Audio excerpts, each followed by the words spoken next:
দর্শক, চ্যানেল এসের ডিজিটাল থেকে আমি স্বাগত জানাচ্ছি মোহাম্মদ রাশেদুল ইসলাম রাশেদ। এই মুহূর্তে আমি দাঁড়িয়ে আছি গাইবান্ধা জেলার সুন্দরগঞ্জ উপজেলার ছাপরহাটি ইউনিয়নের খানপাড়া নামক গ্রামে। এই গ্রামে তৈরি হচ্ছে একটি দৃষ্টিনন্দন বাড়ি। যদি আমি আপনাদেরকে এই বাড়িটি দেখাতে চাই তাহলে আপনারা দেখতে পাচ্ছেন এখানে প্লাস্টিকের পরিত্যক্ত বোতলে বালু এবং সিমেন্ট ভরে ইটের জায়গায় ব্যবহার করা হচ্ছে। এই পদ্ধতিতে বানানো হচ্ছে ৩টি রুমের একটি দৃষ্টিনন্দন বাড়ি, যা পরিবেশ বান্ধব এবং টেকসই সম্পন্ন হবে বলে মনে করছেন সংশ্লিষ্টরা।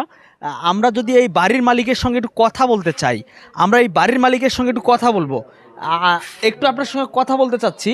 আসলে আপনার মাথায় এই আইডিয়াটা কিভাবে এলো এবং আপনি কিভাবে ভাবলেন যে আসলে বোতলে এই দৃষ্টিনন্দন বাড়ি এই বোতল দিয়ে তৈরি করা সম্ভব? আমি ইউটিউবে দেখছি, ফেসবুকে দেখছি, দেখার পরে যাক আমার একটা ইচ্ছা হলো যে আমি এরকম একটা বাড়ি তৈরি করব।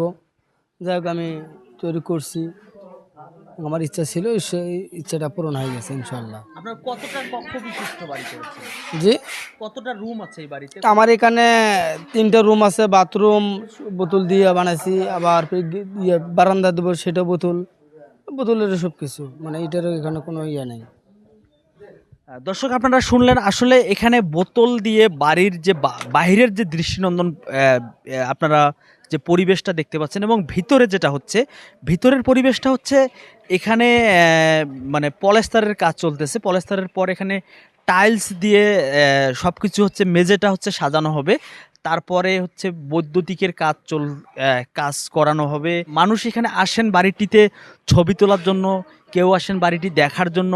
অনেক দূর দূরান্ত থেকে মানুষ এখানে আসেন এবং হচ্ছে বাড়িটি মানে হচ্ছে আপনার পরিদর্শন করে যান।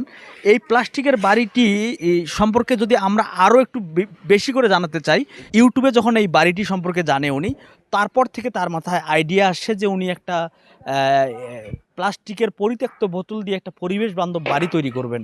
এবং তখন থেকে উনি এই বাড়িটির কাজ শুরু করে। এই বোতল বাড়িটি শুধুমাত্র পরিবেশ বান্ধব এবং টেকসই নয়, এটি সুন্দরগঞ্জ উপজেলার একটি উদাহরণ হয়ে থাকবে বলে আমরা মনে করছি। এই ছিল চ্যানেল এস থেকে, গাইবান্ধার সুন্দরগঞ্জ থেকে সর্বশেষ।